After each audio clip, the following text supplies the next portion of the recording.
பகவத்கீதாவில் 8வது சாப்டரில் 4வது ஸ்லோகம். அதிபூதம் க்ஷரோ பாவக புருஷச்சாதி தெய்வதம் அதி யஜ்ஞோகமே வாத்ர தேகே தேகபிருதாம் வரக. இப்போ இதுக்குள்ள அர்த்தத்தை பார்க்கலாம். போன ஸ்லோகத்தில் கைவல்யார்த்தியை ஆத்ம அனுபவத்தை பற்றியே சொல்லிகிட்டு இருந்தார். இப்போ ஐஸ்வர்யார்த்திக்கு 2 அதிதெய்வத்தம் அதிபூதம் 2 இருக்குது. அதிபூதம்னா தேகத்தை முதல்ல அர்ஜுனனை தூக்கி வச்சு பேசுகிறார். என்ன, தேகத்தை தரிப்பவர்களிலேயே, அதாவது மொத்த மனிதர்களை காட்டிலும் சிறந்தவனே. ஏன்னா மற்ற உயர்ந்த குலம், நீ அந்த குலத்துக்கு இழுக்கு வராமல் நீ நடந்துக்கணும். அதனால் நீ நான் சொல்கிறபடி நடந்துக்கோ, அப்போ தான் அந்த வம்சத்துக்கு கெட்ட பேர் வராது அப்படின்னு சொல்லிட்டு முதல்ல அவனை தூக்கி வச்சுட்டு இதை நீ மனசில் வச்சுக்கோ. அதனால தான் உன்னை ஐஸ்வர்யார்த்தியை கையை விட்டுடுன்னு சொல்கிறேன், கை விட்டுட்டு என்னையே அடையணும்னு சொல்கிறேன் அப்படின்னு சொல்லி முதல்ல சொல்லிட்டார். ஆனால் இப்போ சொல்கிறார் ஐஸ்வர்யார்த்திக்கு 2 வகை இருக்குது. முதல்ல அதிபூதம் அதிதெய்வத்தம்.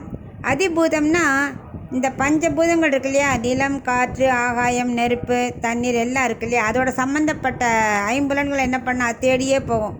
ருச்சி, மோந்து பார்க்குற வாசனை, அக்னி நெருப்பு எல்லாமே, பூமியோட மண் வாசனைக்கு எல்லாமே அதை தேடியே போகிறதுனால அதையே அனுபவிக்கணும்னு தோன்றது. அவள் தான் அதிபூதம். அதி தெய்வத்தம்னா பிரம்மாவுக்கு ஈக்குவலாக தனம் வேணுமா. இந்த சாதாரண லோக தனமெல்லாம் போகாது அவனுக்கு. ஈவன் இந்திரலோகம் அந்த தனம் கூட வேண்டாம் அவனுக்கு. பிரம்மாவுக்கு ஈக்குவலாக இருக்கணுங்கிற அளவுக்கு யஜ்யம் பண்ணுறவாளுக்கு கூட நான் தான் பர்மிஷன் கொடுக்கணும், நான் தான் அந்தரியாமியாக இருந்துட்டு எல்லா தேவர்களுக்கும் ஆகியம் இடுறேன்.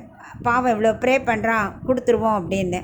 ஏன்னா எல்லா தேவர்களும் மனுஷர்களும் எல்லாமே எனக்கு உடல், நான் தான் ஒவ்வொரு ஜீவனுக்குள்ளேயும் அந்தரியாமியாக இருக்கேன். அதனால் எவ்வளோ வாசப்பட்டாலும் அவன் என்னத்தான் வணங்குறான், ஆனால் தெரியல. ஸோ தேவர்கள் கொடுக்குறான்னு நினச்சிட்டு இருக்கான். அவன் என்னத்தான் வணங்கணும்.